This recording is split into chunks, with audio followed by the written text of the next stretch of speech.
Olá! Hoje a gente vai mergulhar nos materiais bem fascinantes, que exploram uma conexão profunda, sabe? E para muitos talvez até bem inesperada. A relação entre o nosso corpo físico, as consequências daquilo que essas fontes chamam de pecado e a esperança que a fé cristã apresenta. Temos aqui umas lições, uns comentários bíblicos para guiar a gente. Isso mesmo. A nossa ideia aqui é, assim, tentar desvendar como essa perspectiva específica enxerga o impacto do chamado pecado original, e não só no espírito, viu? Mas também na nossa experiência corporal. Uhum. Vamos investigar qual seria a nossa responsabilidade nisso e qual a promessa final que esses textos trazem. Parece um pouco denso, né? Mas vamos tentar desembrulhar isso juntos? Exatamente. É uma análise que leva a gente a pensar sobre a condição humana que essas fontes descrevem, né? Começa com o ideal de perfeição, aí passa pelas fragilidades, pela mortalidade que todo mundo aqui experimenta, e chega numa visão de redenção que quer ser completa, sabe? Que alcança o corpo também. Ótimo. Então vamos começar por aí, por esse ponto inicial. As fontes falam de um estado original de perfeição. O ser humano teria sido criado em harmonia. Citam Gênesis, Eclesiastes, é uma imagem bonita, né? Mas bem distante da nossa realidade hoje. O que foi que aconteceu segundo essa visão? Bom, a narrativa principal para entender essa virada é a que está lá em Gênesis capítulo 3, a famosa queda, né? E o ponto-chave aqui, que talvez a gente nem sempre preste tanta atenção, é que as consequências que estão descritas ali vão muito além do espiritual, sabe? As fontes destacam que a desobediência trouxe impacto físico, direto. Impacto físico? Como assim, direto no corpo? Olha só o texto de Gênesis 3, ali pelos versículos 17 a 19, fala claro sobre o trabalho virar algo pesado, sabe? Aquela frase conhecida, no suor do teu rosto comerás o teu pão. Menciona também a dor, né? Fala especificamente do parto, mas dá para entender de forma mais ampla. E de um jeito bem definitivo introduz a mortalidade física. Ah, a parte do és pó e ao pó tornarás. Exatamente essa. Até que te tornes a terra, porque dela foste tomado, porquanto és pó e em pó te tornarás. A interpretação aqui é que a morte física não fazia parte do plano original, entende? Puxa! Então, essa perspectiva está dizendo que coisas que hoje a gente acha supernaturais, tipo envelhecer, sentir dor crônica, a própria ideia de que a vida tem um fim, seriam, na verdade, consequências diretas desse evento teológico, a queda? É forte isso. Exatamente o que essas fontes defendem. A perda daquela comunhão direta com Deus teria afetado o ser humano por inteiro, espírito, alma e corpo. O corpo, que antes, imagina-se, existia em harmonia perfeita, talvez até sem morrer, passou a seguir um caminho de degeneração, né? Gênesis 3,19 é bem direto sobre o destino seu pó. Uhum. E tem também uma passagem em Eclesiastes, no capítulo 12, que descreve o envelhecimento de um jeito muito vivo, poético até. Quase um lamento sobre como a vida aqui na Terra ficou frágil e passageira depois da queda. Um ponto importante que as lições resumem é isso. A perfeição original foi trocada por uma realidade com dor, envelhecimento e morte física. Tudo como resultado direto da queda. Isso me faz pensar numa coisa. Se o corpo já carrega essa herança, essa tendência para degenerar, como consequência de algo lá do passado, onde que entra a nossa responsabilidade individual hoje? Parece que o destino já está meio traçado, né? Essa é uma tensão interessante que as fontes exploram bastante. Porque, apesar dessa condição que a gente herda, tem um conceito fundamental que aparece o tempo todo nesses textos: o livre-arbítrio, a responsabilidade pessoal. Ah, a capacidade de escolher. Isso. As escrituras que eles citam, tipo Deuteronômio 30, que fala para escolher entre a vida e a morte, o bem e o mal, ou Gênesis 4, quando Caim é avisado sobre o pecado na porta, sugerem que as nossas escolhas individuais continuam tendo peso, sabe? Mesmo num corpo que já vem com essa fragilidade, a capacidade de escolher continua ali. E essas escolhas que a gente faz teriam consequências diretas na nossa saúde física, tipo piorando ou talvez aliviando essa condição herdada. Precisamente. As fontes indicam que sim, nossas próprias transgressões podem intensificar o sofrimento físico. Cita o livro de Lamentações, que liga sofrimento com pecado. E o apóstolo Paulo, lá em Coríntios 6, ele adverte sobre o pecado sexual, dizendo que quem faz isso peca contra o próprio corpo. É bem direto. Os materiais até dão exemplos específicos, né? Mencionam vícios. Sim, as fontes são bem claras. Citam vícios como o uso de drogas e o que elas chamam de práticas sexuais ilícitas. São exemplos de como as escolhas da pessoa podem prejudicar ainda mais o corpo. Podem acelerar processos de degeneração, talvez, ou trazer doenças específicas. É um jeito de dizer que a gente não é só vítima passiva da queda, sabe? Nossas ações contam e tem reflexo no físico. Entendi.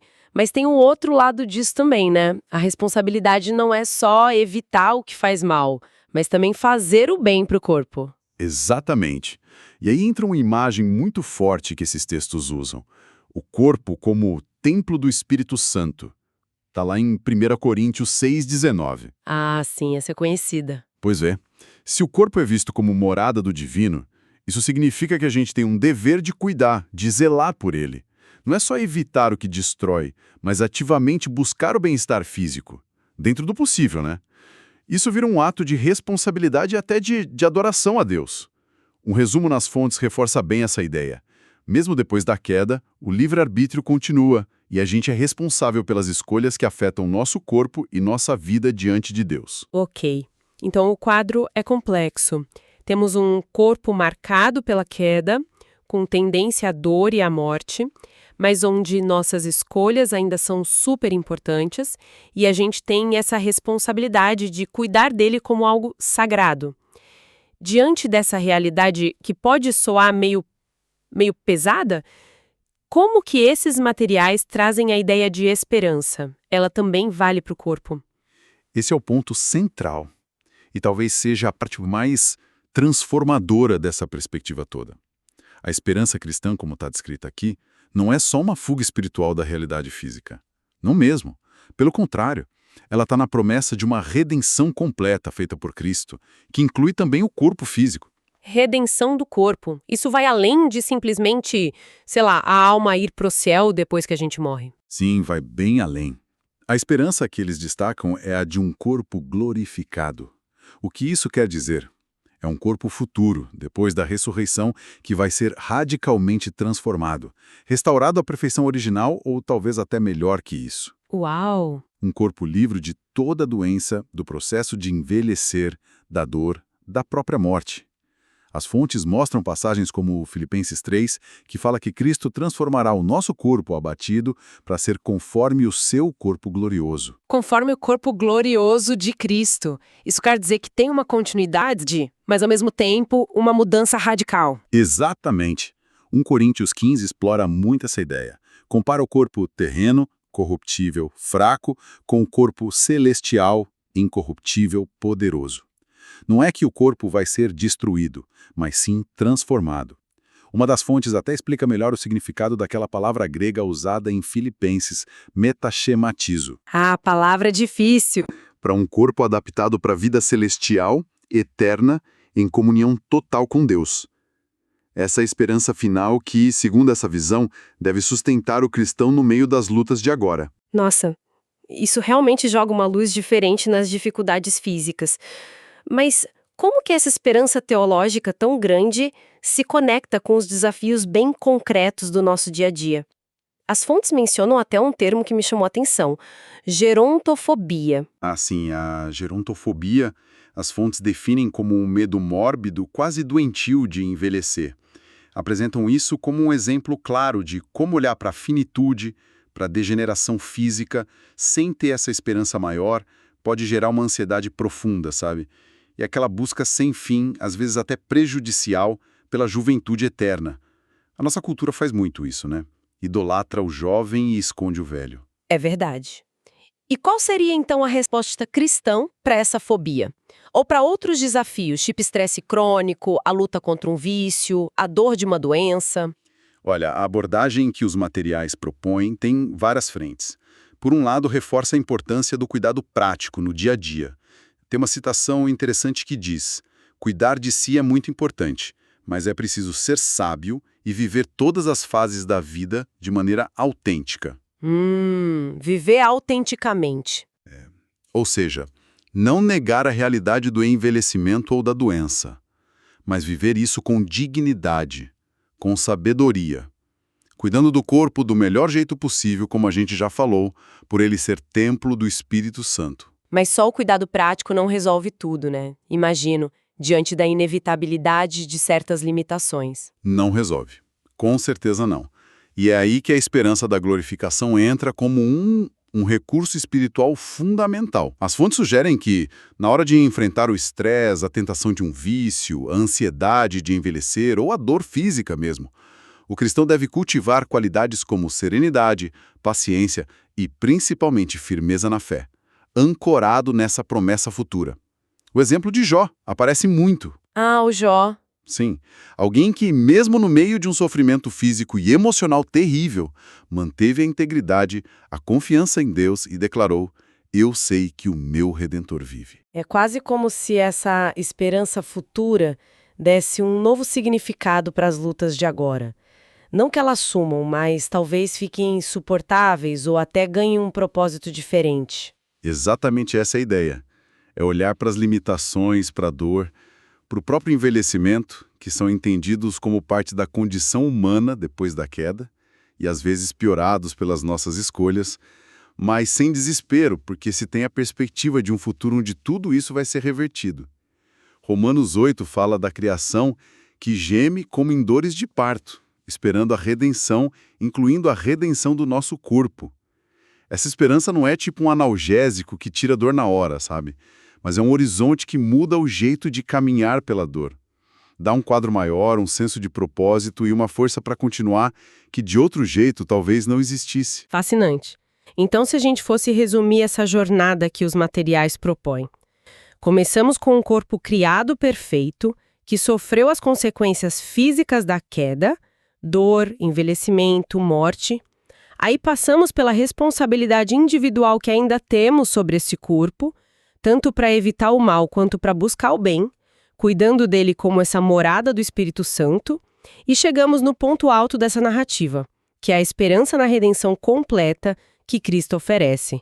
Uma redenção que não despreza o corpo, mas promete a sua glorificação futura. É isso. Perfeito. Cobrimos direitinho a trajetória apresentada. Da perfeição perdida, passando pela realidade atual de fragilidade e responsabilidade, até a esperança futura de restauração total. É um arco narrativo que busca dar sentido para a experiência corporal humana dentro desse quadro teológico específico. E pensando em quem está nos ouvindo, né? Absorvendo toda essa informação que é densa. Talvez um pensamento para levar para casa, sabe? Uma reflexão que sai dessas fontes seja justamente essa.